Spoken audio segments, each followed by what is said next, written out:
What's going on, guys? My name is Matt, and with the current GPU market, I'm getting some serious flashbacks to 2017 where the situation was very similar. It was next to impossible to find a graphics card for a decent price, and that left a lot of people discouraged, but for budget gamers there was one saving grace, and that came in the form of this guy right here. This is the GT 1030, which at the time was basically the only graphics card you could get for MSRP. Now, this card really wasn't meant to be a gaming card, but in a lot of instances it actually made sense for gaming. Over the course of a year or so, I made a bunch of videos about this card, most of which received well over 100,000 views, showing just how popular it was. With a release date of May 17th, 2017, this card is nearly 4 years old, but you can still get these guys new, and I've received a few questions asking if a GT 1030 is still worth it in 2021. In today's video, I want to take a look back at the GT 1030, show you its performance in modern games, and try and answer that question of whether or not you should consider picking one up. Now, just like other GT cards of the past, the GT 1030 was really just meant to be a compact, low-power card meant to add extra video outputs to desktop PCs, but once people figured out you could play stuff like CSGO, Fortnite, and Overwatch on this card, a lot of people went and picked one up.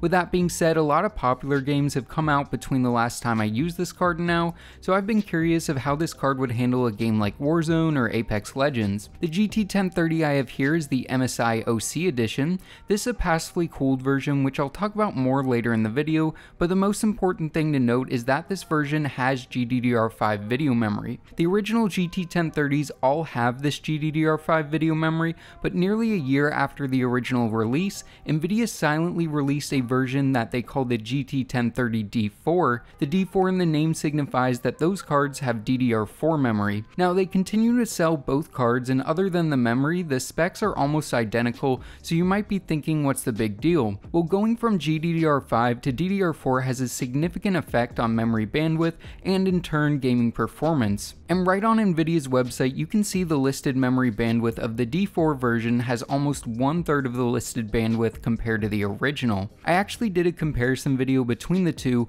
and was so shocked by the results I had to rerun the test to ensure I got accurate numbers. What I found was that the version with the DDR4 memory had half the performance of the original version, which in many games was the difference between being playable and unplayable. The performance was disappointing, but the biggest disappointment to me was how quiet Nvidia was releasing the cut down version and how close the product name was. This because inevitably I'm sure people bought the D4 version thinking it was the original and were probably sad to see it performing much worse than the benchmarks that they were seeing online. So that's the most important thing, that if you do want to get one of these, then make sure to get one with GDDR5 video memory. In a world where graphics card prices were normal, the GT 1030 would have been a pretty bad value back in 2017, but like I said, because of the GPU shortage, the GT 1030 actually was a decent value. Beyond just being able to play esports game, there were actually some other things going for this card. For example, its size. There are a few different form factors of the GT 1030, but most are single slot half-height cards. Combining this with a power draw of around 30 watts and no need for external PCIe power connectors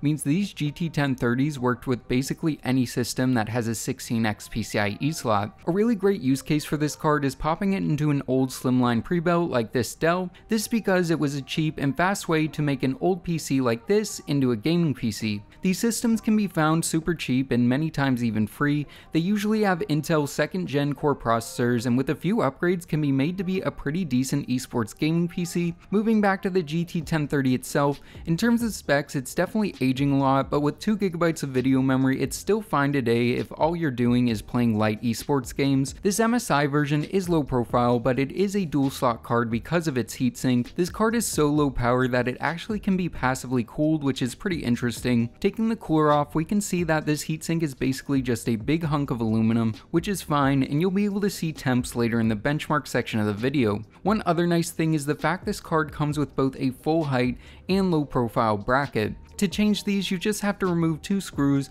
change out the bracket, then reinstall those screws. Also, just to note, even though this GT 1030 is passively cooled, it still performs as well as any other GT 1030, so just keep that in mind. Going into testing, I honestly didn't know what to expect. I haven't used this card in 2 or 3 years, and PC gaming has changed a lot in those past few years. I decided to test a lot of easy to run esports games, but also some more difficult to run AAA titles just to see how this card would handle them. When trying to pick a system to put this in, I wanted something that wouldn't bottleneck this card, but also something that wouldn't be super overkill like a Ryzen 9 or 10900K. For that reason, I decided to slap this into my recent $600 PC. This PC features a Core i5-10400F, 16GB of RAM, a 500GB SSD, 500 watt power supply, and the Deepcool Matrix 30. Installing this card took all of 2 minutes, and having this tiny card in a full height chassis is always a funny sight to me. Now, I tried to test a ton of games, but if there's a game for low end cards and builds you'd like to see me test in the future,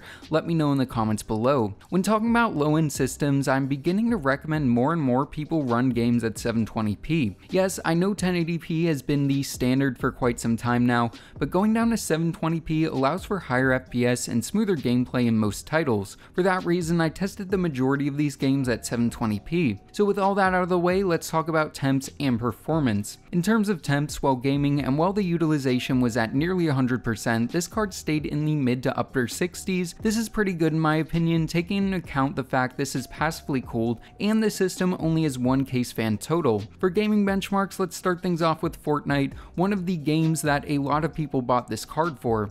I tested at 720p low settings and hopped into a Team Rumbles match. Going into this match, I wasn't expecting a great experience, but honestly, this little GT 1030 surprised me. Overall, the system averaged a little below 120 FPS, there weren't many frame drops, and the experience was pretty smooth. I mean, I even got some kills, which for someone like me who is awful at Fortnite shows the experience was more than okay for casual play. Next up, let's test a game that came out years after the 1030, and one that's super popular and hard to run. What I'm testing is Call of Duty Warzone. This is one of those games I had very low hopes for. I tested again at 720p low, and hopping into a match, my suspicions were correct. This game ran really poorly, it didn't crash or anything, but the frame rate stayed in the mid to upper 20s most of the time, and it just wasn't at all playable. It almost felt laggy to me. I mean, look at me try to track this guy. I'm bad, but not this bad. Switching gears and going to an easier title, I next tested CSGO, another example of a game many people bought this card to play. I tested this game at 720p low in a team deathmatch match on Dust 2. Performance in this game was great with an average in the mid 200s. This was overall smooth and very enjoyable without any noticeable frame drops. With that being said, it's important to keep in mind that CSGO is a very CPU dependent game, and while the GPU isn't a non-factor, going for a lower end CPU will result in a big dip in FPS, especially compared to some of the other games. Next up is Rainbow Six, which is another easy to run FPS game. I tested this game at 720p medium and used the built-in benchmark along with some in-game testing. Using the built-in benchmark, the system output a 120 FPS average, which is pretty impressive. With that being said, in a training grounds match, I saw the FPS hover around the 105 point, which is still good for casual Rainbow Six play, but is definitely a step down from the average the built-in benchmark produced. Next up is Apex Legends, which is probably the game I was most excited to try out because I felt this was going to be kind of the edge of providing a good experience. I again tested this at 720p low settings, and hopping into a match, I was pretty surprised at the performance. Sure, it looked awful just like many of the other games, but performance was fine. The FPS stayed in the mid 80s most of the time, and overall it was a very smooth experience, even in intense combat. Again, this was surprising to me and was a big win for the GT 1030 in my opinion. Next up is Fall Guys, which I honestly don't know if this game is popular anymore. Either way, I tested this game at 1080p high settings.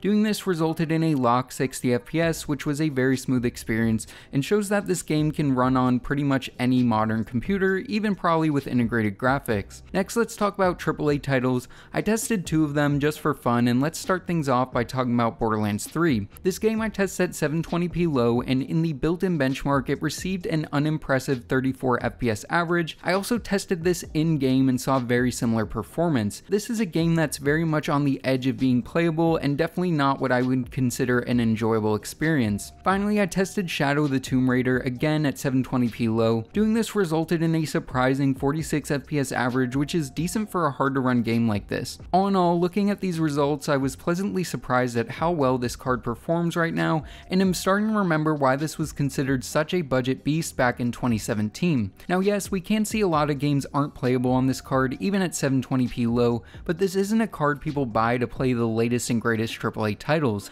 People buy this card to slap into a pre-build and play stuff like CSGO and Fortnite, and for that use case I think this card works fine. So now let's get down to business. Is this card worth it? And the reality is, answering that question isn't as simple as a yes or no. If you need a low profile card and can find this at the $70 MSRP, then it's no brainer in my opinion. With that being said, if you have a full size system, especially one with free PCIe power cables, then it gets harder for me to recommend it. In that case, I would recommend going used, as you will get much more performance for your money.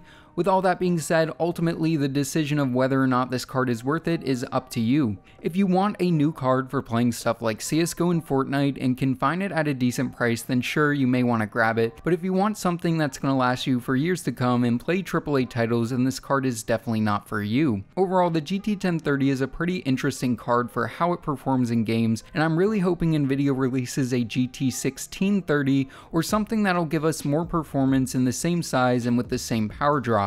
So yeah guys, I think this wraps this video up. I hope you guys enjoyed it. If you did, make sure to give this video a thumbs up and consider subscribing.